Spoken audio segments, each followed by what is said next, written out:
ഞാൻ അമൃതയെ കൊല്ലാനോ? എന്ത് ഇങ്ങനെയൊക്കെ പറയുന്നേ? ഞാൻ അവളെ നിന്ന് രക്ഷിക്കാൻ കഷ്ടപ്പെട്ടതാ. എപ്പോഴെന്റെ ബോധം പോയെന്ന് എനിക്കറിയില്ല. ഒന്നും ആലോചിച്ചിട്ട് എനിക്കൊരു എത്തുപിടിയും കിട്ടുന്നില്ല.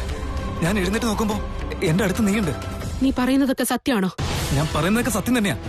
വേണമെങ്കിൽ എന്റെ അമ്മയെ പിടിച്ച് സത്യം ചെയ്യാൻ ഞാൻ തയ്യാറാ. സത്യം ചെയ്ത് വെറുതെ എന്നെ വിശ്വസിപ്പിക്കാൻ നോക്കണ്ട. അന്ന് നീലിയെ രക്ഷിക്കാൻ എന്നെ കൊണ്ടായില്ല. ഇപ്പൊ അമൃതയെ രക്ഷിക്കാനും എനിക്ക് പറ്റിയില്ല. ഓരോ പ്രാവശ്യവും നീ കാരണം വേണ്ടപ്പെട്ടവരൊക്കെ എനിക്ക് നഷ്ടപ്പെടുക. എന്തിനാ നീ ഇങ്ങനെ ചെയ്യുന്നേ? എന്റെ ആളുകൾ എന്താ നിന്നോട് ചെയ്തത്? മാഡം, നിങ്ങൾ പറയുന്ന പോലെ ഞാൻ ആരെയും കൊന്നിട്ടില്ല. നിങ്ങളുടെ നല്ലതിനെ കുറിച്ച് മാത്രമേ ഞാൻ എപ്പോഴും ആലോചിക്കാറുള്ളൂ. എപ്പോഴും സന്തോഷമായിട്ടിരിക്കാൻ ആഗ്രഹിച്ചിട്ടുള്ളൂ. അമൃത മാഡത്തിന് ഞാൻ എന്തിനാ കൊല്ലുന്നേ? ഇത്രയൊക്കെ ചെയ്തിട്ട് ഒന്നും അറിയാത്ത പോലെ അഭിനയിക്കുകയാണല്ലേ നീ? നീ അവളെ ഒന്നും ചെയ്തില്ലെങ്കിൽ പിന്നെ എങ്ങനെ അവള് മരിച്ചത്? നീയല്ലേ അവളുടെ കൂടെ ഉണ്ടായിരുന്നത്? പറ, അവള് നീ എന്താ ചെയ്തത്? അവളോട് എന്തിനാണ് ഇത്ര ദേഷ്യം? ശിവാനി, ഞാൻ പറയുന്നൊന്ന് വിശ്വസിക്കേ. അമൃതയെ ഞാൻ ഒന്നും ചെയ്തതല്ല. അവളെ ഞാൻ അങ്ങനെ കൊല്ലുന്നാണോ? ആ മരണത്തിന്റെ കാരണം തന്നെ വേറെയാ. വേറെ ആരുമാണ് അവളെ കൊന്നത്. എന്നുവെച്ചാ ആരാ അവളെ കൊന്നത്? പറ. വേറെ ആരുമല്ല, എന്റെ മുതലാളി തന്നെയാ. എന്നെ രക്ഷിക്കാനെത്തിയ അമൃതയെ കൊന്നത് എന്റെ മുതലാളി തന്നെയാ.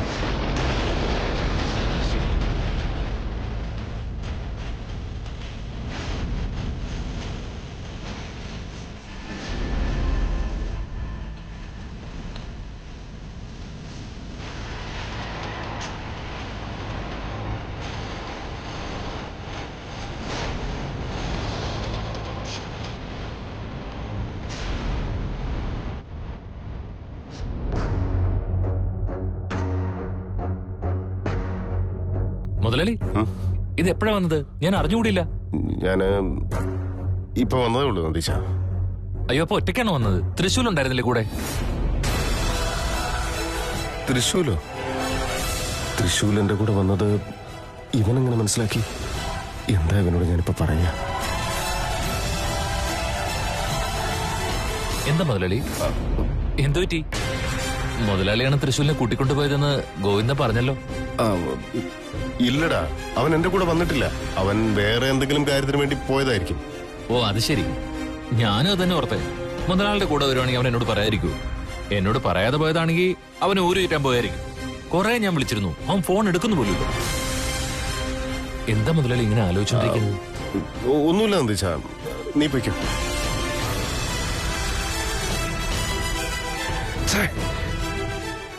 ഞാൻ തൃശ്ശൂലിനെ കൂട്ടിക്കൊണ്ടുപോയ കാര്യം ആ ഗോവിന്ദ കണ്ടിട്ടുണ്ടായിരുന്നു. ഉടനെ അവനത് നന്ദീശന്റെ ചെവിയിലേക്ക് എത്തിക്കുകയും ചെയ്തു. ആ തൃശ്ശൂൽ ഇപ്പൊ തന്നെ വീട്ടിലേക്ക് കയറി വരികയും ചെയ്യും. വീട്ടിൽ വന്ന് കാര്യം പറഞ്ഞ എല്ലാവരും എന്നെ പ്രതിക്കൂട്ടി നിർത്തും. തൃശ്ശൂലിന് എന്തായാലും സംശയം ഉണ്ടാവും. വെറുമൊരു സംശയമാണെങ്കിലും ഓക്കെ, പക്ഷെ സത്യമെങ്ങാനും അവൻ അറിഞ്ഞിട്ടുണ്ടെങ്കിൽ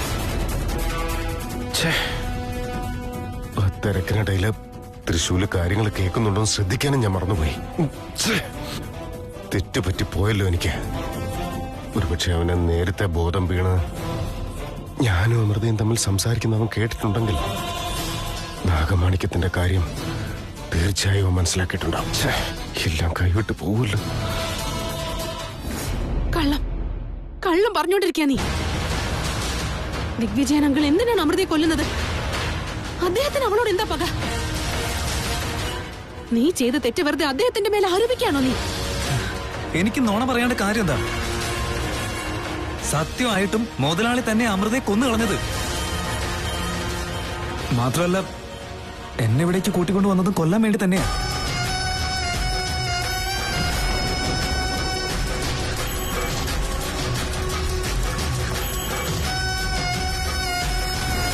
നിന്നെ കൊല്ലാനോ?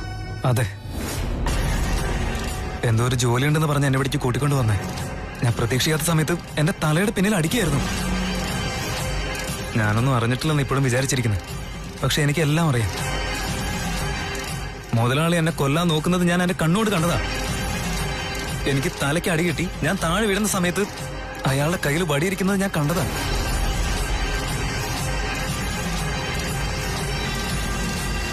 സത്യമായിട്ടും ദിഗ്വിജയൻ അങ്കിളാണോ ഇതൊക്കെ ചെയ്തത്? വിശ്വസിക്കാൻ പറ്റുന്നില്ല. എനിക്കും വിശ്വസിക്കാൻ പാടായിരുന്നു. ജീവിതം മൊത്തം മുതലാളി മുതലാളി എന്നും പറഞ്ഞു നടന്നിട്ട് അയാൾ പറയുന്ന സകല പണികളും ചെയ്തതാ. അയാളും അതെ, നീ എന്റെ സ്വന്തം മോനെ പോലെ തന്നെ എപ്പോഴും പറഞ്ഞുകൊണ്ടിരിക്കാറുണ്ട്. ഇപ്പൊ അതേ മുതലാളി തന്നെയാ ഇന്നെന്റെ തലയ്ക്ക് അടിച്ച് വീഴ്ത്തിയത്.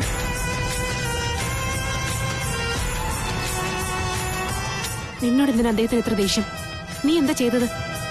മുതലാളി ഒരു ദൈവത്തെ പോലെ ഞാൻ കണ്ടിരുന്നേ. അവർക്ക് എന്നോട് എന്ത് പ്രശ്നം വരാനാ?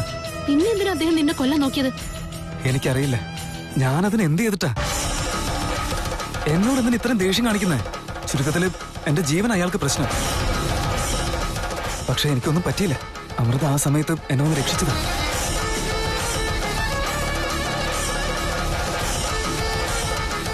ഞാൻ പറയുന്നത് ഇപ്പോഴും വിശ്വാസം വരുന്നില്ലേ? എന്റെ കൺമുമ്പിൽ നടന്ന് എനിക്ക് തന്നെ വിശ്വസിക്കാൻ പറ്റുന്നില്ല. നമ്മൾ ആരെക്കുറിച്ച് എന്തൊക്കെ വിചാരിച്ചിരുന്നോ അവരൊന്നും അങ്ങനെയല്ല. അമൃത പോലും. എന്നുവെച്ചാ മുതലാളി അമൃതയെ ഇതെന്റെ ഫ്രണ്ടിന്റെ മകളാണ്, ഇവിടെ ഡോക്യുമെന്ററി ചെയ്യാൻ വന്നതാണെന്നൊക്കെ പറഞ്ഞാണ് എന്നെ പരിചയപ്പെടുത്തിയത്. അവരെ സഹായിക്കണമെന്ന് പറഞ്ഞിരുന്നു. ഇവിടെ വന്നേ പിന്നെ മനസ്സിലായത് ആള് ഡോക്യുമെന്ററി ഒന്നും ചെയ്യാൻ വേണ്ടി വന്നതല്ലാന്ന്. മാത്രമല്ല അവരൊരു മനുഷ്യ സ്ത്രീയെ അല്ല. ഇവൻ അമൃതയെ കുറിച്ച് എന്തൊക്കെയോ മനസ്സിലാക്കിയിട്ടുണ്ടെന്ന് തോന്നുന്നു. അവൾ നാഗമാണെന്നുള്ള കാര്യം ഇവൻ അറിഞ്ഞിട്ടുണ്ടാവോ? പിന്നെ ആരാ അവളെ കുറിച്ച് നിനക്ക് എന്താ അറിയാം? എനിക്കെല്ലാം അറിയാം. അവളുണ്ടല്ലോ ഈ ലോകത്തിലുള്ളവളല്ല, നാഗലോകത്തുനിന്ന് വന്നിരിക്കുന്ന ആളാ. സ്വന്തം രൂപം മാറ്റാൻ കഴിവുള്ള ഇച്ഛാധാരി നാഗമാണ് അവള്.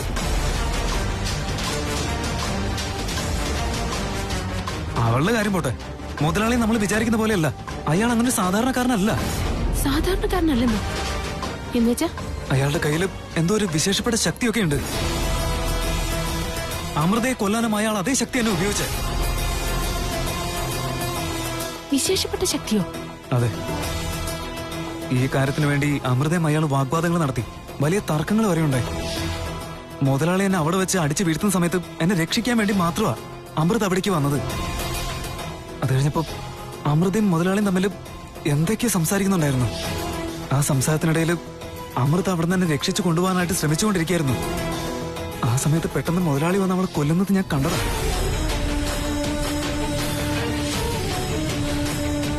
എന്റെ പ്രാണൻ രക്ഷിക്കാൻ വേണ്ടി വന്നിട്ട് സ്വന്തം പ്രാണൻ ത്യജിക്കുകയായിരുന്നു. ദിഗ്വിജയൻ അങ്കിൾ എന്തിനാ അമൃതയെ കൊന്നത്? അമൃതയോട് അദ്ദേഹത്തിന് എന്താണ് ഇത്ര ദേഷ്യം? തൃശൂൽ, ദിഗ്വിജയൻ അങ്കിളിന് ദേഷ്യമുണ്ടെന്ന് പറഞ്ഞത് നിന്നോടല്ലേ? പിന്നെ എന്തിനാ അവളെ കൊല്ലുന്നേ? ഞാനത് പറഞ്ഞല്ലോ. ആ ശക്തിയെ കുറിച്ച് സംസാരിച്ചാൽ അവർ തമ്മിൽ അത്രയും വലിയ പ്രശ്നങ്ങളുണ്ടായേ. എന്ത് ശക്തിയാണത്? അവരെന്തിനെ കുറിച്ചാണ് സംസാരിച്ചതെന്ന് പറ. നാഗലോകത്തിന്റെ പ്രതികാരത്തെ കുറിച്ച് നിനക്ക് ഇനിയും മനസ്സിലായിട്ടില്ല. ഒരൊറ്റ തവണ ഞങ്ങൾ ശപഥമെടുത്താൽ മരണം വരെയും അത് മാറില്ല. അത് പിന്നെ എനിക്കൊന്നും ഓർമ്മ കിട്ടുന്നില്ല. കണ്ണിലാകെ ഇരുട്ട് കയറിയ പോലെ. എങ്കിലും അവര് സംസാരിച്ചുകൊണ്ടിരുന്നത് എനിക്ക് ഓർമ്മ കിട്ടുന്നുണ്ട്. എന്താണ് ഓർമ്മ വരുന്നത്? അത് പറ. നാഗമാണിക്യം എന്നെ ഏൽപ്പിക്കേ. അത് മാത്രം സാധിക്കില്ല. അത് സാധിക്കില്ല എങ്കിൽ നിന്നെ ഇവിടുന്ന് വെറുതെ വിടാനും എനിക്ക് സാധിക്കില്ല. ആ, നാഗലോകം, നാഗങ്ങൾ, നാഗമാണിക്യം എന്നൊക്കെ പറയുന്നത് ഞാൻ കേട്ടായിരുന്നു. നാഗമാണിക്യോ?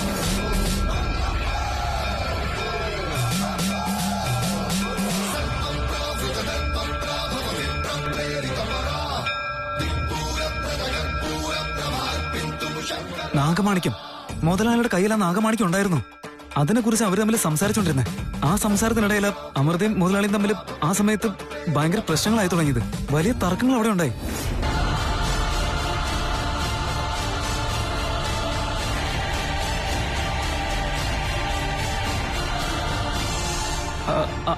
അമൃത ആ നാഗമാണിക്ക് അവർക്ക് കൊടുക്കാൻ പറഞ്ഞുകൊണ്ടിരുന്നു. മുതലാളിയാണെങ്കിൽ കൊടുക്കുന്നുണ്ടായിരുന്നില്ല. മുതലാളി എന്നെ ആ നാഗമാണിക്കം കൊണ്ടാ കൊല്ലാൻ ശ്രമിച്ചത്.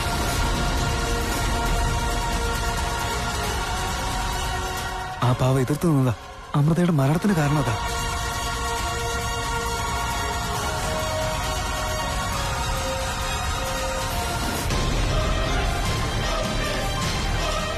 ദിഗ്വിജയ്, നാഗമാണിക്യം, അമൃത.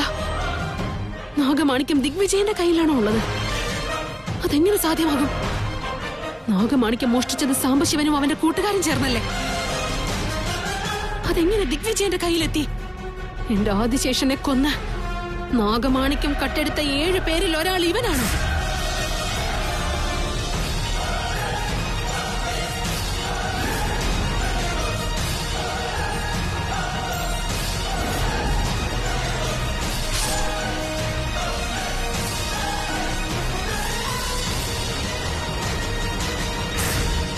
ഞാൻ അന്വേഷിച്ചുകൊണ്ടിരുന്നത് ഇവനെയാണോ? സാംബശിവൻ മറച്ചു വെച്ചത് ഇവന്റെ പേരായിരുന്നോ? എന്റെ കൂട്ടുകാർക്ക് അപകടം വരുത്തുന്ന ഒരു കാര്യവും ഞാൻ പറയില്ല. ഞാൻ പറയാൻ പോകുന്നില്ല. എന്റെ ആദിശേഷനെ തിരഞ്ഞുകൊണ്ട് ഞാൻ ആദ്യം ചെന്നത് ഇവന്റെ വീട്ടിലേക്കായിരുന്നു.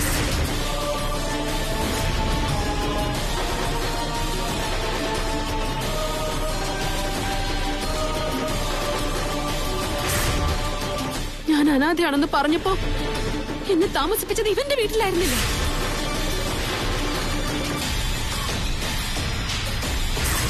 ഞാൻ ആ വീട്ടിലുണ്ടായിരുന്നപ്പോൾ എന്റെ യഥാർത്ഥ രൂപം കണ്ടുപിടിക്കാൻ ശ്രമിച്ചതുമൊക്കെ ഇപ്പൊ എല്ലാം എനിക്ക് മനസ്സിലാവുന്നുണ്ട്.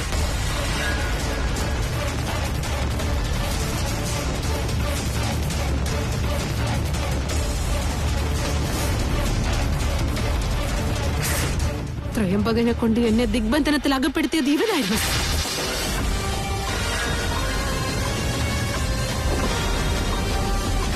പതിനാല് വർഷക്കാലം എന്നെ ഭൂഗർഭത്തിൽ തളച്ചിട്ടതും ഇവനായിരുന്നു. നീലയെ കൊന്നതും ഇവനായിരുന്നു. മരണം കൺമുമ്പിൽ കണ്ടിട്ട് നീ ചിരിക്കുന്നോ?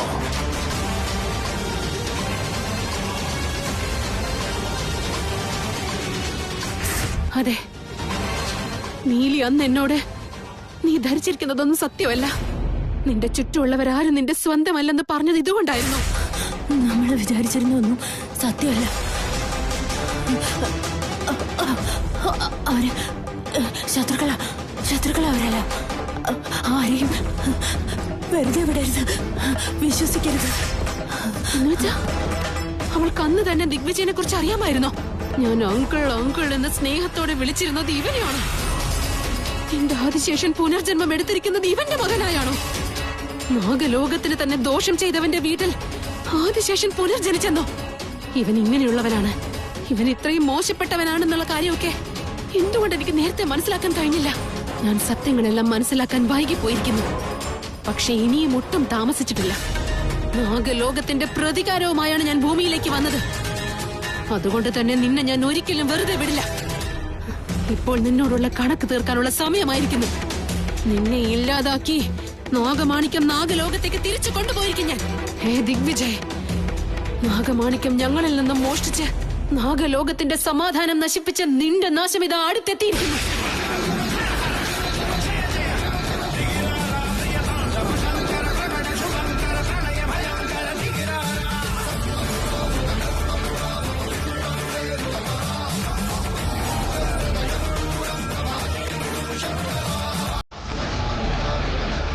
ശിവാനി, എന്താണ് ഒറ്റയ്ക്ക് സംസാരിച്ചോണ്ടിരിക്കുന്നത്?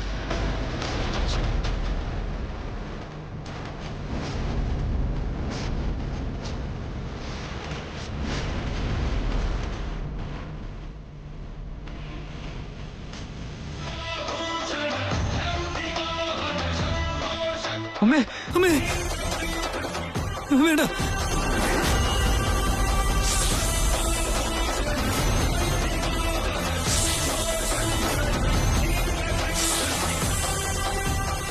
ശിവാനി, പാമ്പോ?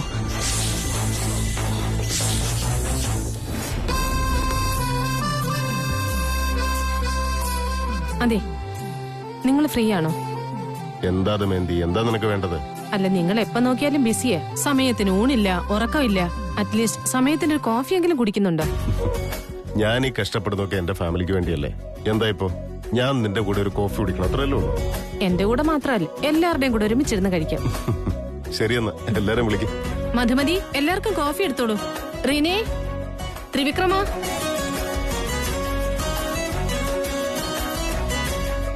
ഹായ്. വാ വാ വാ വാ വാ വാ.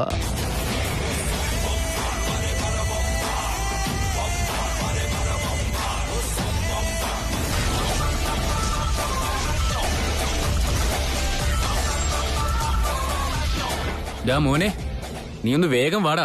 നിന്റെ വരവിന് വേണ്ടി ഇവിടെ എല്ലാവരും രാവിലെ മുതൽ കാത്തിരിക്കുക.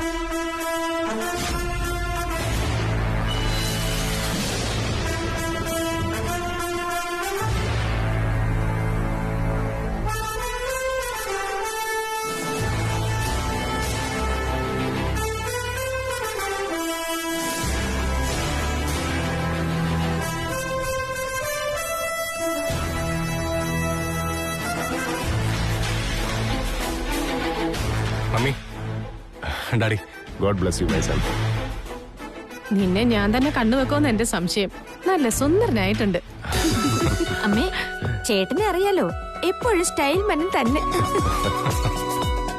ഈയിടെയായിട്ട് കൊച്ചുമുതലാളിയുടെ മുഖത്ത് നല്ലൊരു ഐശ്വര്യമുണ്ട്. മുതലാളി, നമുക്ക് എത്രയും പെട്ടെന്ന് കല്യാണം നടത്തണം. ശിവാനി ഒന്ന് ഓക്കെ എന്ന് പറയട്ടെ, ഇമ്മീഡിയറ്റ് ആയിട്ട് നമ്മൾ കല്യാണം നടത്തും. അപ്പൊ പെട്ടെന്ന് തന്നെ നല്ലൊരു സദ്യ ഉണ്ടെന്ന് ചുരുക്കം. കൊച്ചുമുതലാളി സന്തോഷായില്ലേ? അല്ല അങ്കിളെ, തൃശ്ശൂരിൽ നിന്ന് ഇങ്ങോട്ട് കണ്ടില്ലല്ലോ. എനിക്കും അറിയില്ല മോനെ അവനെവിടെ പോയെന്ന്.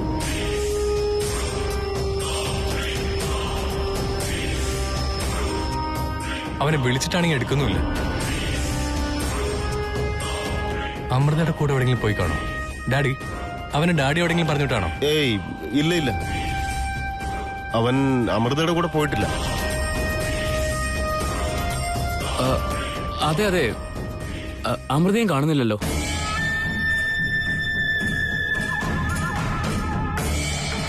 അല്ല, നേരത്തെ അവള് തൃശ്ശൂരിൽ അന്വേഷിച്ച് ഇവിടെ വരികയും ചെയ്തായിരുന്നു. രണ്ടുപേരെയും കാണുന്നില്ലെങ്കിൽ ഒന്നിച്ചെവിടെയെങ്കിലും പോയതാവോ? ഇല്ലാന്ന് പറഞ്ഞില്ലേ ത്രിവിക്രം?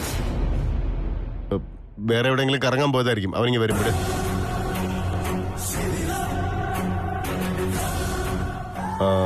ത്രിവിക്രം, 3-4 ദിവസത്തേക്ക് വീട്ടിൽ തന്നെ ഇരുന്നാ മതി, പുറത്തെവിടേക്കും പോകണ്ട. എന്താ ഡാഡി പറയുന്ന കേക്കടാ. കറക്കമൊക്കെ കുറച്ച് കുറയ്ക്ക്. എല്ലാത്തിനും അതിന്റേതായ റീസൺസ് ഉണ്ട്. ശരി ഡാഡി.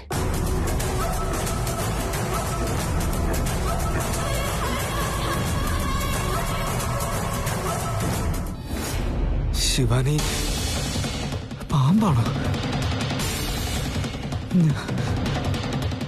ഞാൻ സ്നേഹിക്കുന്ന പെണ്ണ് ഇച്ഛാധാരി നാഗമായിരുന്നോ? നാഗലോകത്തുള്ളവളോ?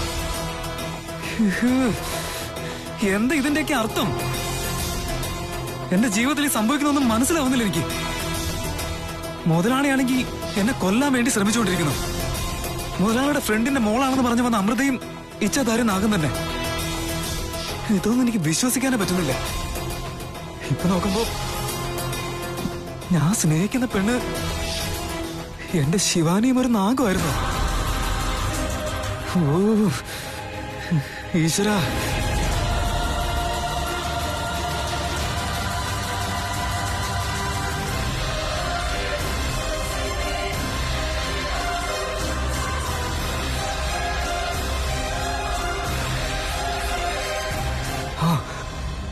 അന്ന് അവിടെ വെച്ച് ഒരു പാമ്പിന്റെ തൊലി കണ്ടില്ലേ?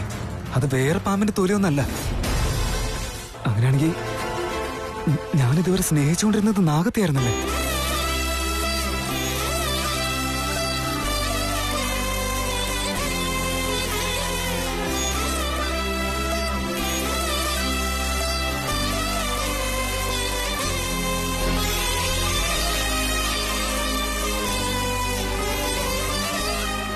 ഈശ്വര, എന്താ ഇത്? ഈ നടക്കുന്നതൊക്കെ എന്താ? ശിവാനി ഒരു മനുഷ്യ സ്ത്രീയല്ലെന്ന് എന്നോട് എന്തുകൊണ്ട് പറഞ്ഞില്ല? എന്തിനെല്ലാം മറച്ചു വെച്ചത്? അപ്പോ എന്നെ വഞ്ചിക്കായിരുന്നല്ലേ? നിനക്ക് കിട്ടില്ല എന്നറിഞ്ഞിട്ടും കിട്ടുമെന്ന് വാദിച്ചോണ്ടിരിക്കല്ലേ നീ? അത് വെറും തോന്നല. ഒരു കാരണവശാലും എനിക്ക് നിന്നോട് ഇഷ്ടം തോന്നില്ല. ഓ, അവളെന്നെ സ്നേഹിക്കില്ല എന്ന് പറഞ്ഞത് എനിക്കിനി മനസ്സിലാവാഞ്ഞിട്ടാണോ? ഞാൻ വെറുതെ തെറ്റിദ്ധരിച്ചതാണോ? സ്നേഹിക്കുന്നതിന് മുൻപ് എല്ലാം അറിയണമായിരുന്നു. അമൃത, നീ ഒരു സത്യം അറിയണമെന്ന് പലതവണ എന്നോട് പറഞ്ഞുകൊണ്ടിരുന്നു. അത് ഇതായിരുന്നു, ശിവാനി ഒരു നാഗമാണെന്നുള്ളതായിരുന്നു.